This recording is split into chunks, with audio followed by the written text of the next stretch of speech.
Bienvenue dans ce nouvel épisode de Qui dit mot dit mot. Aujourd'hui, nous nous intéresserons au mot assassin.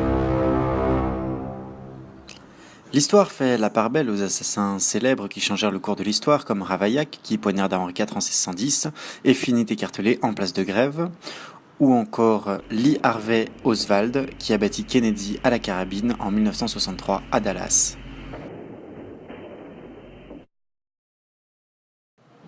Vous savez peut-être que ce qui différencie l'assassin du meurtrier, c'est que l'assassin a prémédité son crime. Mais vous êtes-vous jamais demandé pourquoi ce petit mot compte-t-il 4 S ? Et même s'il est entré aujourd'hui dans le langage courant, d'où peut-il bien venir ?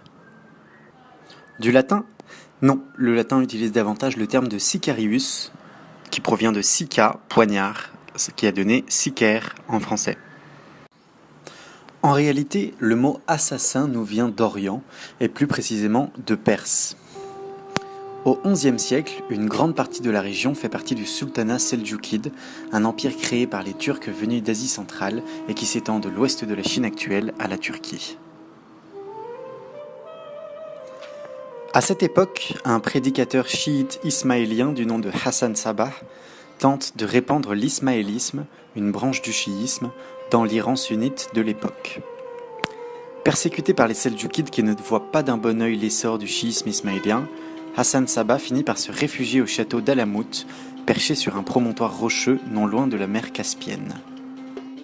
À partir de cette forteresse imprenable, Hassan Sabbah aurait alors fondé la secte des Hachishines pour se constituer une armée d'espions et d'assassins, les Fédaïnes, qui commirent leur forfait dans tout le monde musulman jusqu'en Europe. Hachishines, ça ne vous dit rien ? En arabe, ce mot désigne les consommateurs de hashish, car toujours selon la légende, Hassan Sabbah faisait consommer quantité de cette drogue à ses fidèles pour s'assurer de leur docilité. Cependant, cette étymologie est contestée. Les habitants d'Alamout se désignaient également par le nom de Assassiyoun, ceux qui sont fidèles au fondement de la religion. Un malentendu aurait donc pu conduire à la déformation vers le mot Hashishiyoun. Dès le XIIIe siècle pourtant, le mot assassino est attesté en italien, puis le mot passa au français au XVIe siècle dans sa forme actuelle, assassin.